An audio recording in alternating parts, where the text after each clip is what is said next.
everybody. Welcome back to another episode of the Super Cinema Brothers. I'm the older brother, Zach Berman, and with me is my younger brother, Ethan.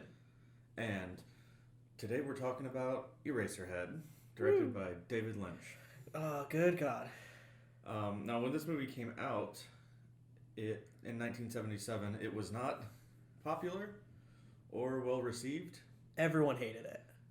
Yes, but ever since then, it's slowly gotten more and more and more positive, to the point now that it was preserved in the National Film Registry at the Library of Congress. What? Yeah. So... Good. Oh, my God.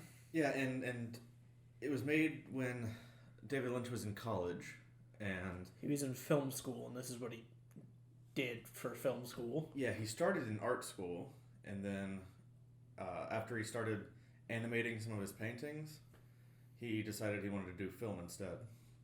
And so... That's weird. Yeah, and... It makes sense. He shot it over the course of, 3 years.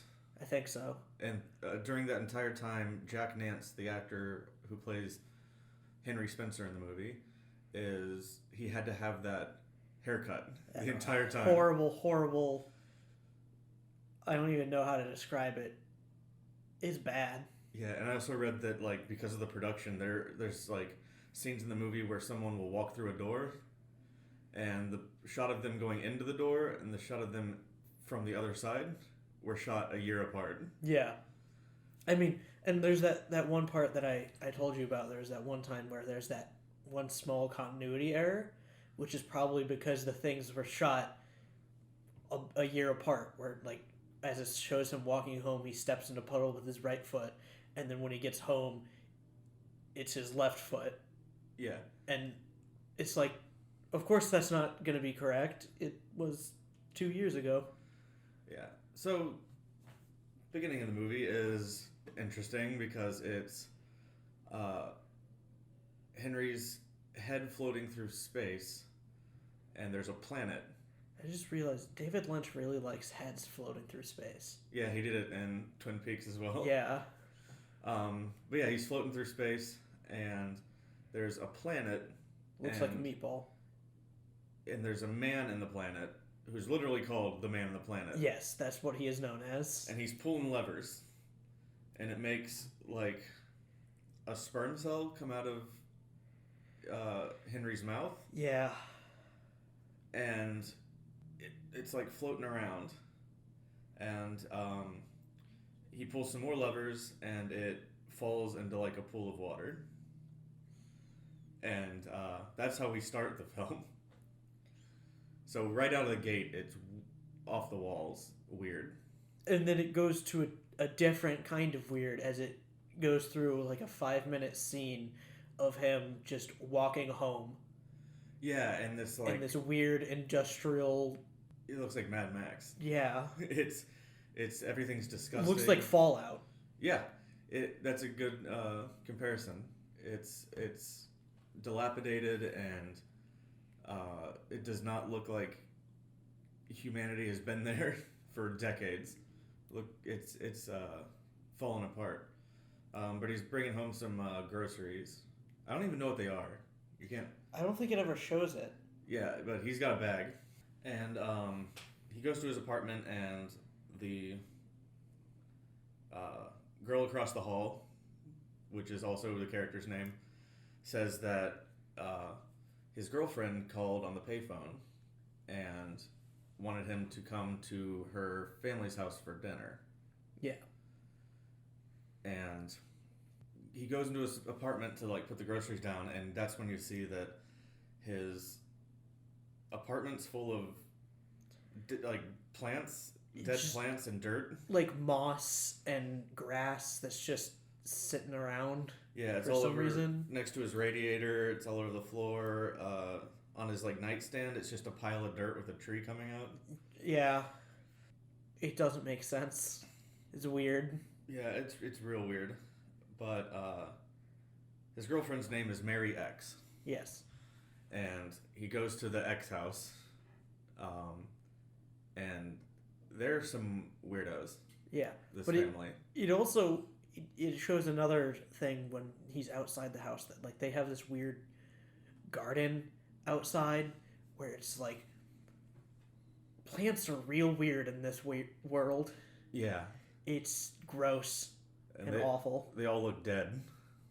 But he goes there and the family, like I said, is weird. The mom is like not talking, but the dad walks in and he's like, he can't shut up. He can't shut up, but also he's like always squatting. Yeah, he tells you why. Yeah.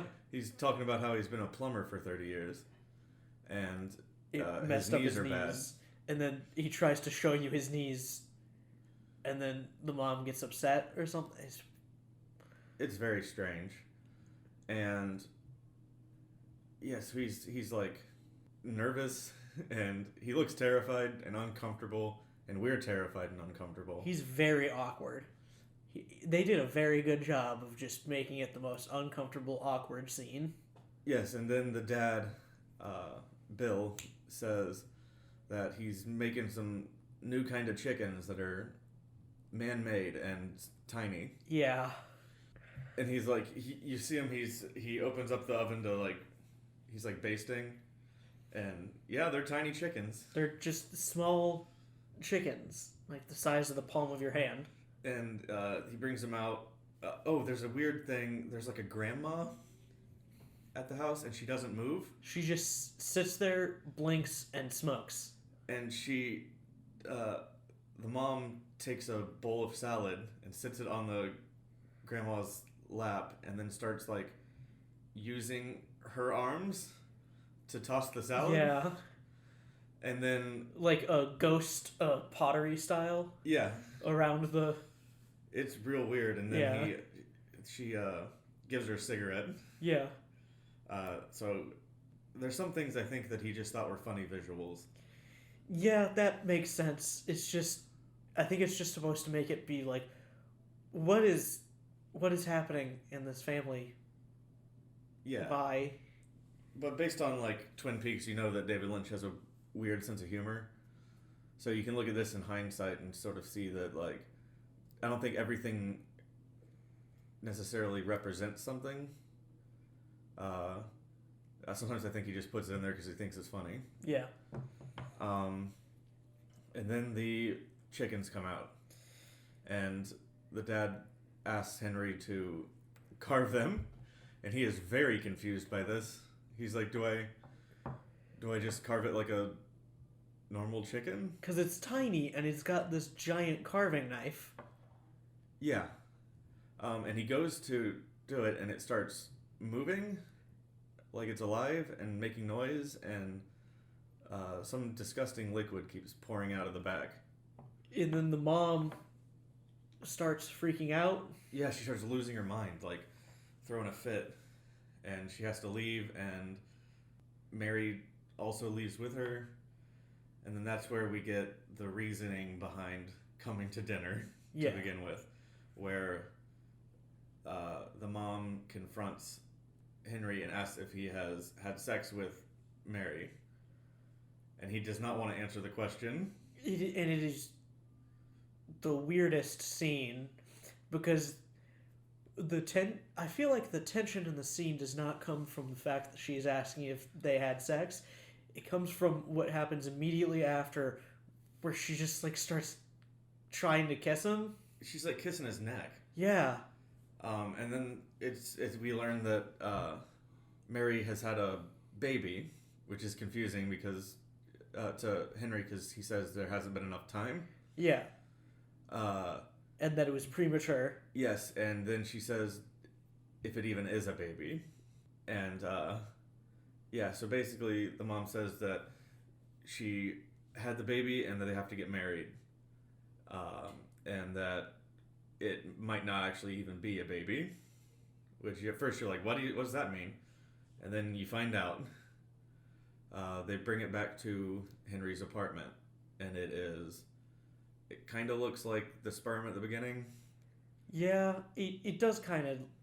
It definitely does later on. Especially later on it does, but it's just weird. And no one knows how they made this effect. Because barely anybody worked on this movie, and so it was David Lynch himself who made this prop. Well, whoever was editing the movie, even back then, he when he would send them the dailies to cut, Yeah. He would have them like pre-cut so that the editor wouldn't know how the baby worked. And then the closest he's come to giving an answer is he said at one point that it was something he found or it was something that recently died. So it looks like it may have been like a goat fetus. Oh my god. Yeah, because that's what it looks like. Yeah, but wow, he put a lot of work into making sure nobody knows what it is. Yeah. So I guess it's just him and the actors who know how this thing worked. But it was it's something else. And all it does is cry. It doesn't even eat. Yeah, it's wrapped up like a mummy. Yeah, its body is swaddled, and its neck and head stick out from the swaddling. Yes, it's and it just kind of twitches and cries, and it gets to the point where Mary just leaves, and she tells him that she can't handle this thing, but he better take care of it when she's gone. And oh god, the thing thing is terrible. It's awful. It's really disgusting and visceral, and it's not fun to look at. But yeah, so he's taking care of it, and then that's when he finds out, like, he looks at it, he looks away, and he looks back, and now it's struggling to breathe, and it's covered in, like, sores or chicken pox. Yeah. And then he says, "Oh, so you're sick." Yeah. It's like... So he puts a vaporizer next to it. What? You're just gonna completely ignore the fact that that happened in less than a second. He doesn't seem to think that there's anything wrong with this thing on a fundamental level. Just that it's sick. The only thing about it he seems to dislike or notice about it is it's crying and it might be sick. Yes. Nothing about the fact that it is definitely not a human child. And this is where he starts... the Wikipedia page describes it as he's experiencing visions, and I think that's the best way to describe it. He tends to stare at his radiator a lot. And first nothing happens, then the second time it goes in and there's like a stage set up. And then the next time there's a woman with like a fucked up face. She's got like 2 giant tumors sticking out of her cheeks. Yeah, big cheeks, and she's sort of dancing around. And then the little sperms start coming out of the ceiling, and she starts singing. In heaven, everything is fine, over and over again. And then she starts stomping on the little sperm creatures, and white stuff comes out. Yeah. So that happens.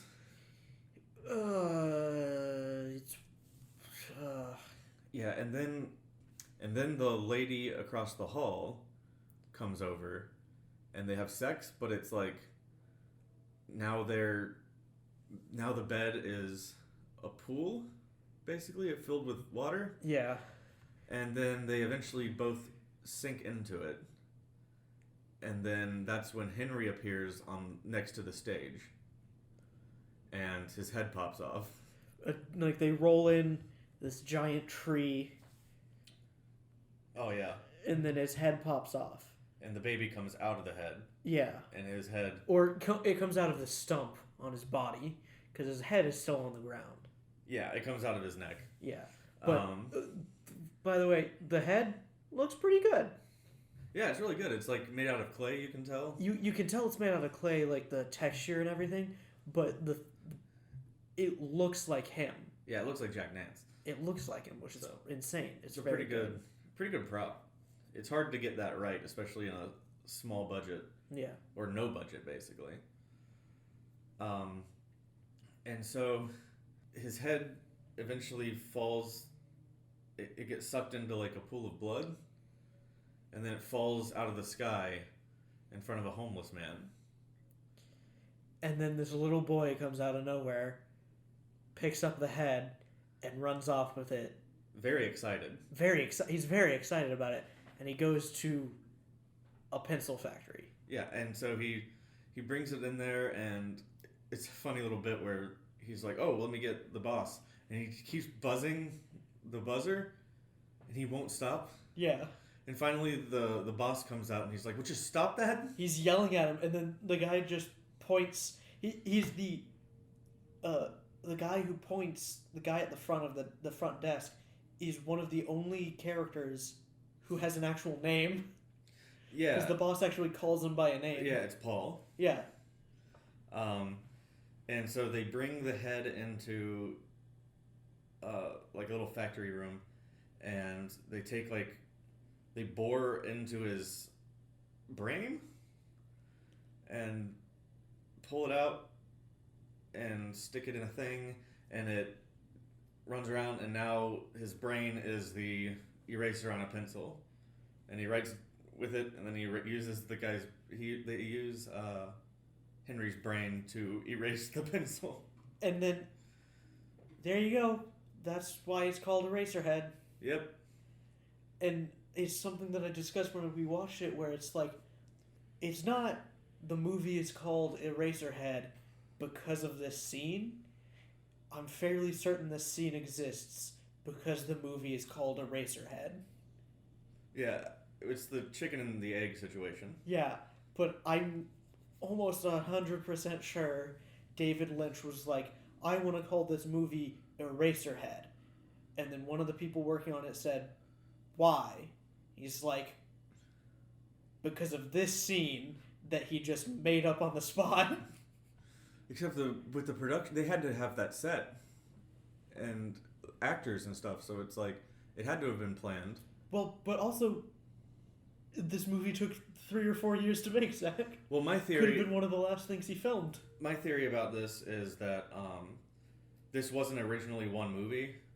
It was like a bunch of little short things he wanted to make, and that would be like why maybe the original idea was just the Eraserhead part. Yeah.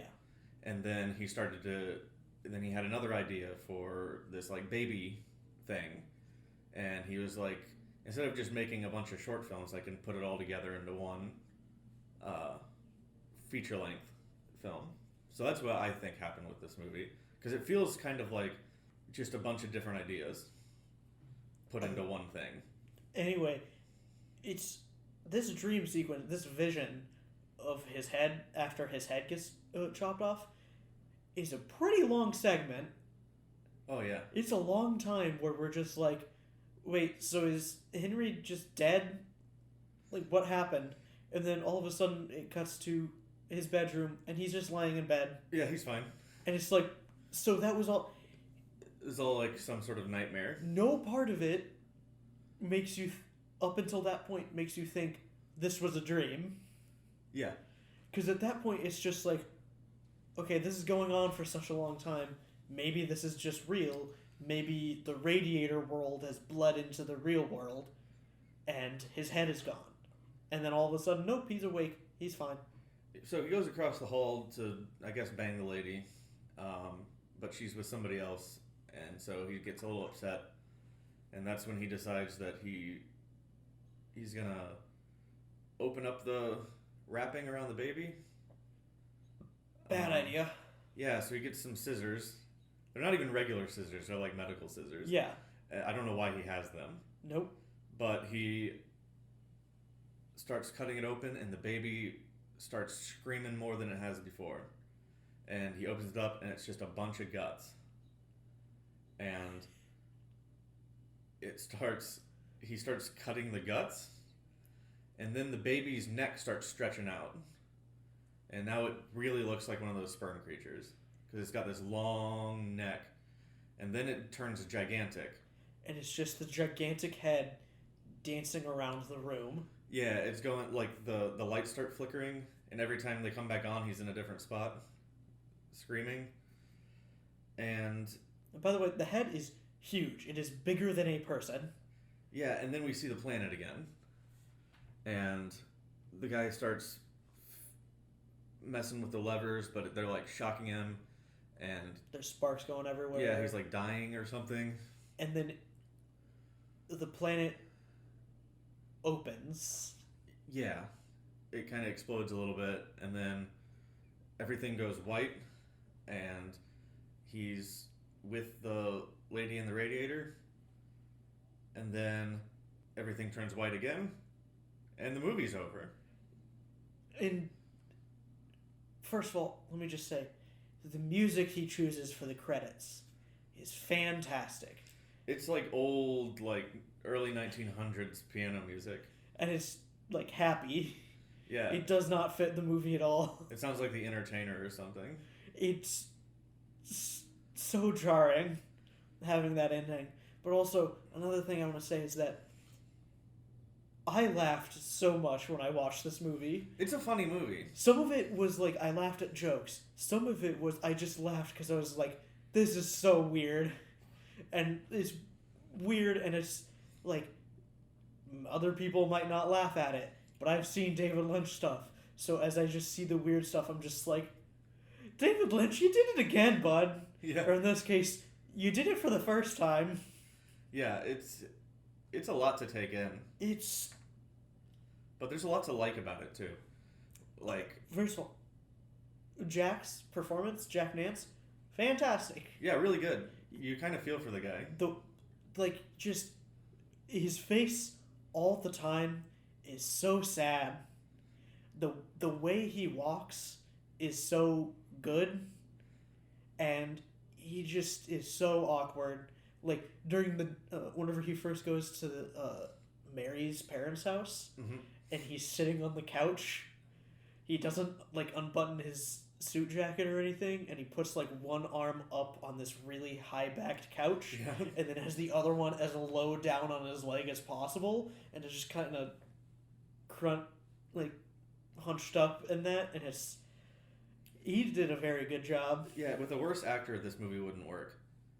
With any other actor, I don't think this movie would work. It only works with him because he's like this mixture of like timid and anxious at all times. He looks like he has so much anxiety. Yeah. He's constantly uncomfortable. But yeah, we didn't get to talk about like the sound design in the movie, which is very David Lynch. Yes, there's almost constantly sound. It's like this droning sound and like grinding, and it's very industrial, which I compared it to Nine Inch Nails. Yes, and that is very accurate. Yeah, but it constantly sounds like he just held a microphone up next to like an air conditioning vent. Yeah, and it's just always going. Like sometimes it'll change. Like whenever he's walking home, it's a lot deeper and more industrial. And then whenever he gets to his apartment building, it kind of shifts. It's a little whinier. It's more of a whining sound, but I think there's almost always sound. There's always some kind of sound going on in the background. Yes, and David Lynch did it himself. Yes. He also did a lot of the music as well. There's very similar sounds in some of his movies. Even in Twin Peaks: The Return, there's weird moments where there's like droning sounds when they're in some of the weird locations. But it's definitely effective. It's unsettling. Yeah, it just makes you it makes you not want to be there. Yeah. And then just the visuals of the movie are incredible. Like the whole industrial aesthetic with the weird plants is just weird. Yeah, and then everything's really like low lighting. Yes. So there's a lot of black space, but there's like lights on people's faces. He did a very good job lighting it where everybody's face is lit up, but the backgrounds are all dark or black. Yeah, we'll eventually get to the Elephant Man, and he really perfects the black and white look. Yeah. In that movie, because that was a stylistic choice. For this one, it was mostly probably budget. Yeah, absolutely. But I think he did it when he did it. He liked it, and was like, I'll probably do this again for some other thing that I want to do. But kind of like what he did with Twin Peaks: The Return, episode 8. Yeah.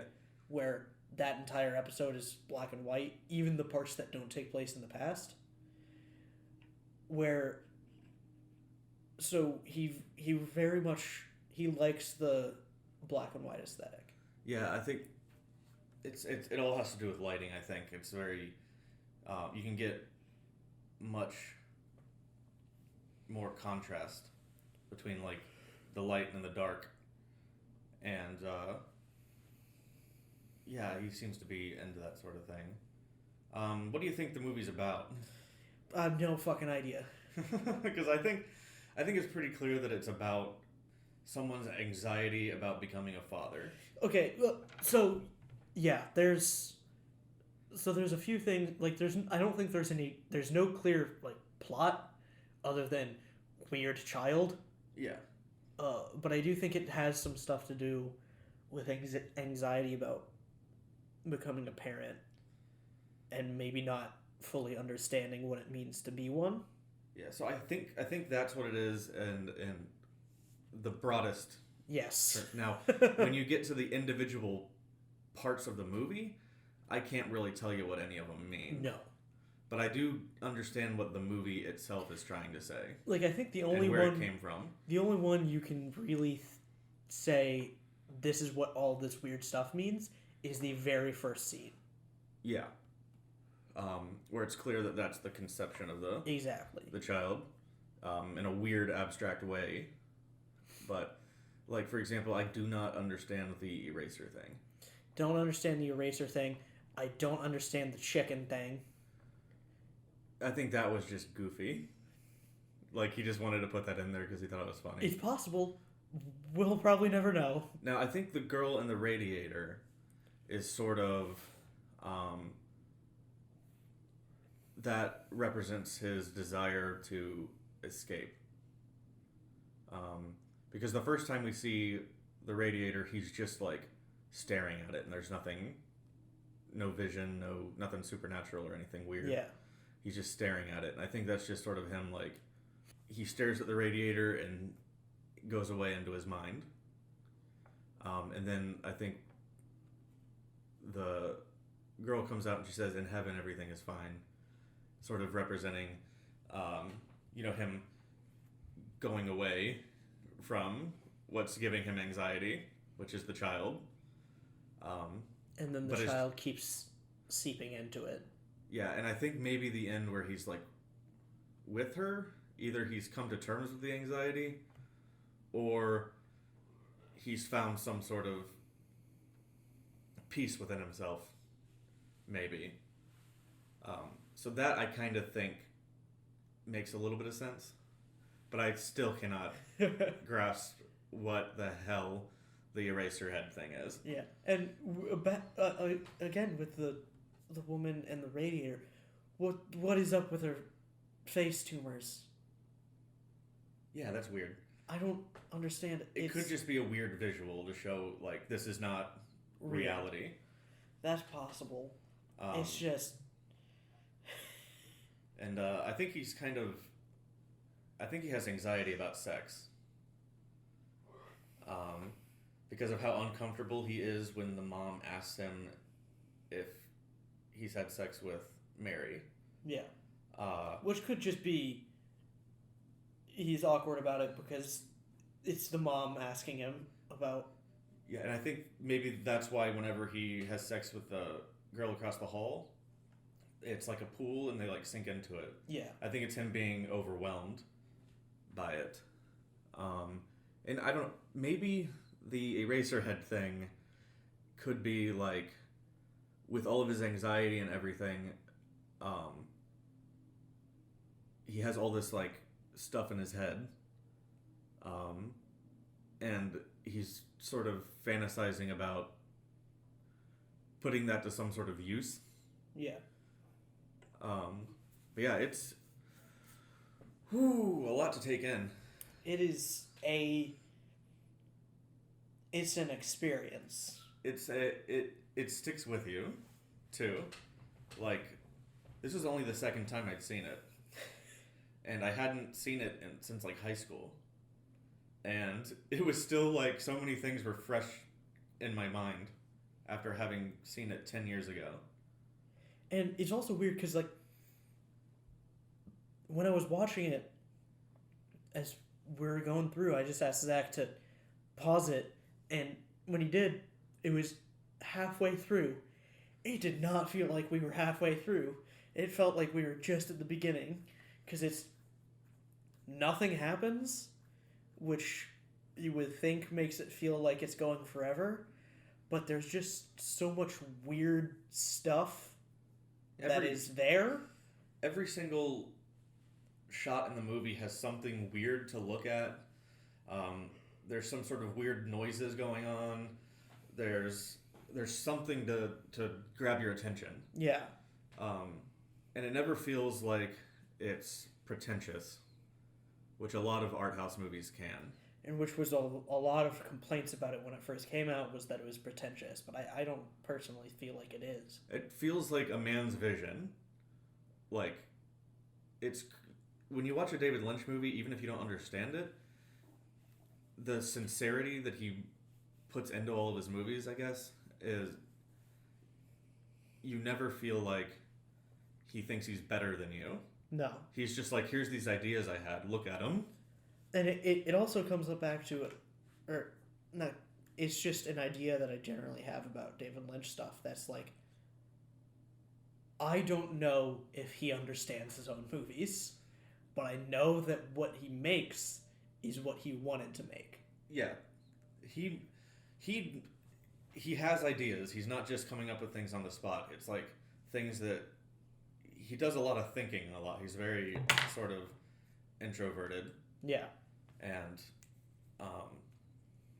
yeah, because you can hear him talk about other things where, like, what is this thing in this movie? And it's like, oh, that's an idea I had here. He knows exactly where the idea came from. And, like, there's an idea for something in Twin Peaks came from when he was making Eraserhead.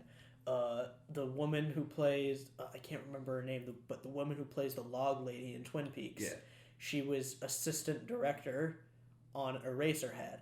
And one time, he, during filming of Eraserhead, David Lynch goes up to her and says, you know, I had an idea about you holding a log.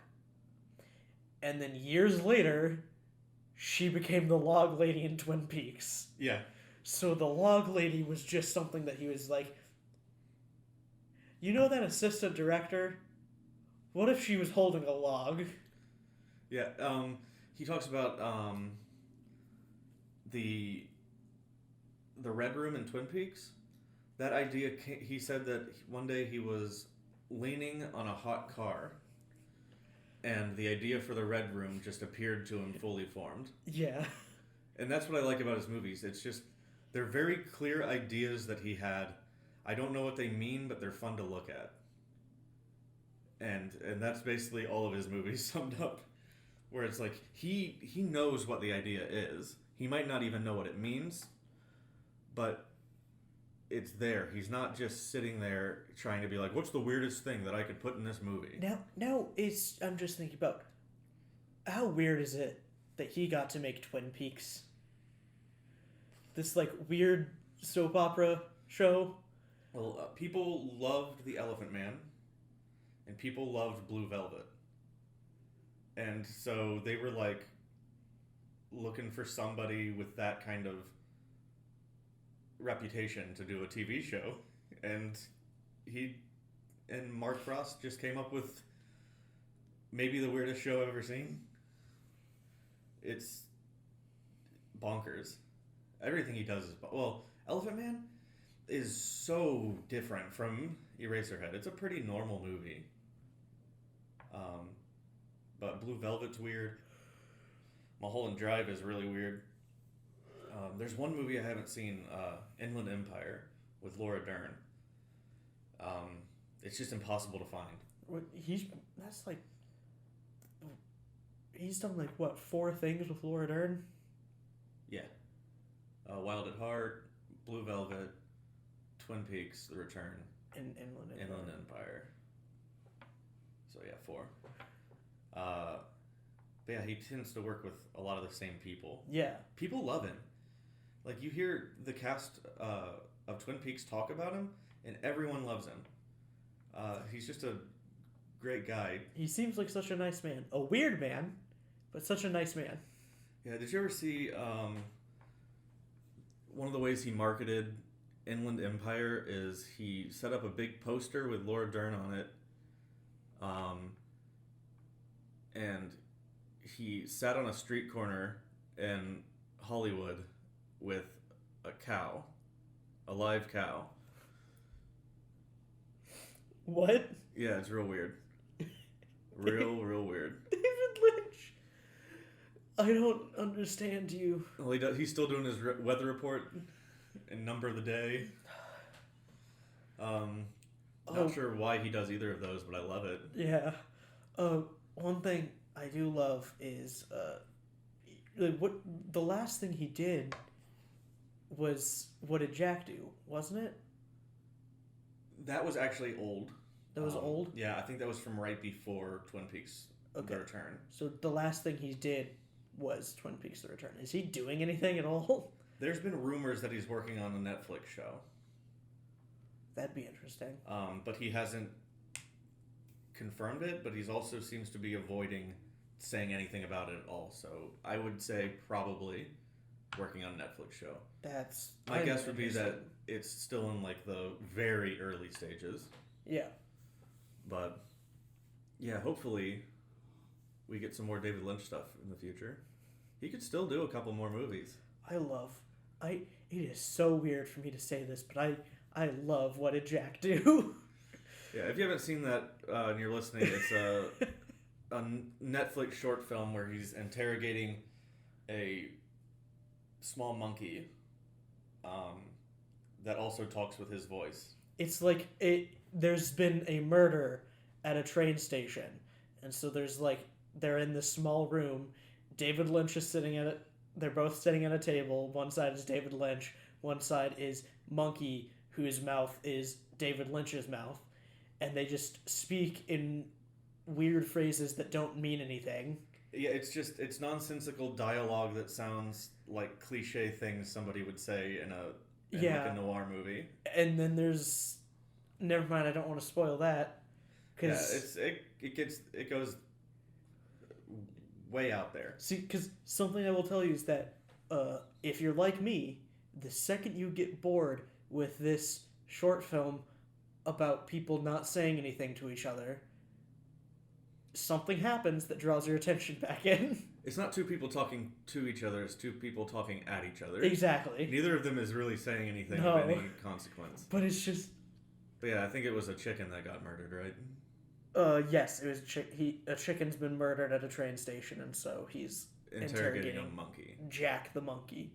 Which, one of my favorite things about Jack the monkey is that the eyes and the mouth are David Lynch's, and what they did was, I'm fairly certain they just stuck a camera on his face, said, "Don't move too much because we're just going to make a mask, and use that to put it onto the monkey." And it's like, and we're not going to do it. We're not going to try to make it perfect. We're going to make one mask, and then that's what's going to stay. And so there's points where, like, you see David Lynch's nose will dip into the mouth of the monkey, or it's weird. Yeah, I think he made that in 2016.